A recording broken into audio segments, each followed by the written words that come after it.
I'm going to go ahead and record about these evening primroses, even though I only have one blooming right now. The scientific name is Oenothera speciosa. Oenothera speciosa. These are commonly known as pink evening primrose, Pinkladies, Showy evening primrose, or Mexican primrose, which is much different than the Missouri primrose, which is native. This is part of the willow herb or evening primrose family, known as Oenothera.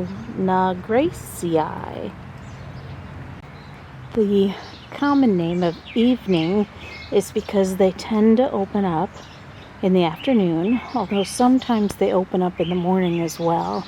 I was out here at lunchtime and they were opened up.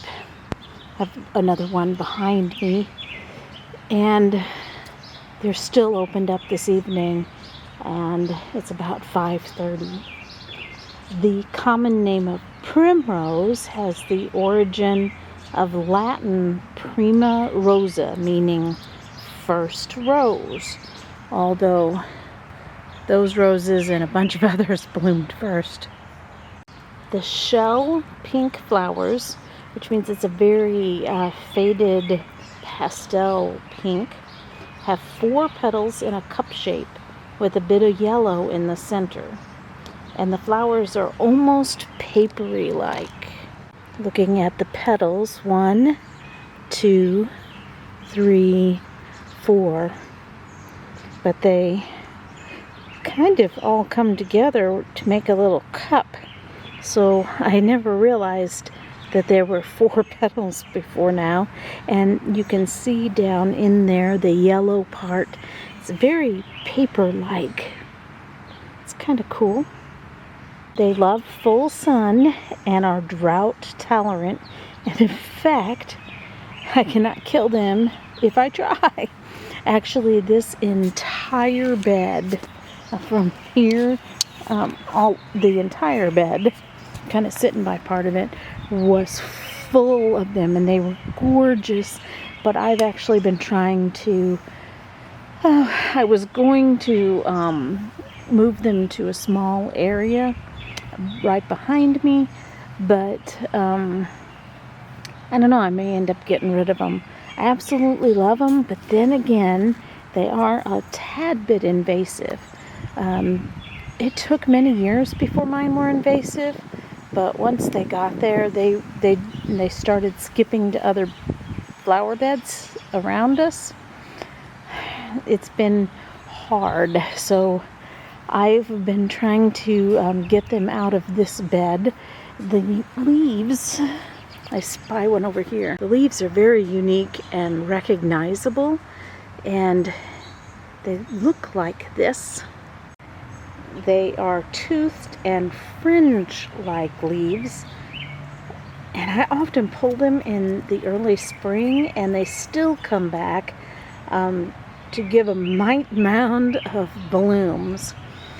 So I can actually pull all of them out of the entire bed the first thing in the spring and right after they bloom, and they will still come back again this time of year and again later in the season.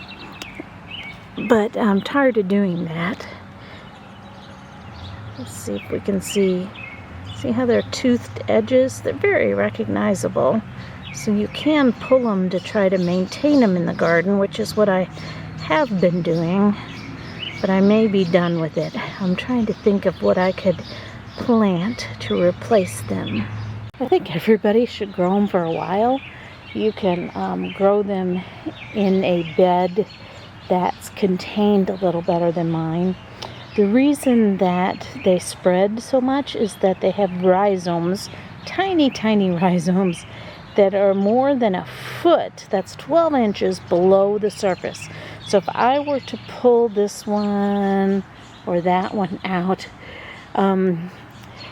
I have to dig down pretty far. I do have my weeding tool I like, and I can have a very long stem come out from under the ground. They come up pretty easily in the spring when it's very wet, like right now. But later in the summer, nah, you just kind of pull them and they break off and they're still a foot below the ground and they're still spreading. And yeah, they also, I think, spread by seed. The seed just blows on the wind. So if you don't want them to spread by seed, cut the flower heads off right after they're done blooming. Maybe I'll insert a couple photos here of what they looked like in the past years. They are really a beautiful flower if you've got a spot for them. Mine bloomed with the salvia and the coreopsis at the same time, and it was gorgeous.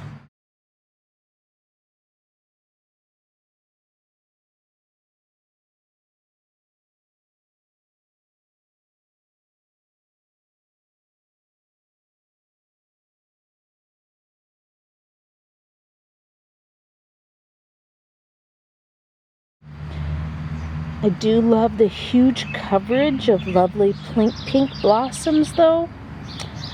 So I keep continuing trying to deal with them. The plant does grow as a native plant in Missouri and other nearby states. This one here that we've been looking at is actually in the middle of a purple poppy mallow that I've got going on that should fill this whole bed. I've been digging them. There's the other one that we were looking at. And here's the salvia, which was recently moved, so it's not blooming as prolific as in the past. And I've been trying to put them in here under my peony because there's the salvia, there's the coreopsis, and when the three of them bloom together, it's great. If I can keep them in that area, I'd be okay, but they pop up over in this bed. I don't know. I actually spent a long time last weekend weed flaming all the ones that were down here in the walkway. So I do have another one blooming here under the peony.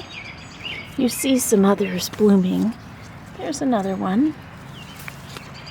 Do have more blooming than I thought.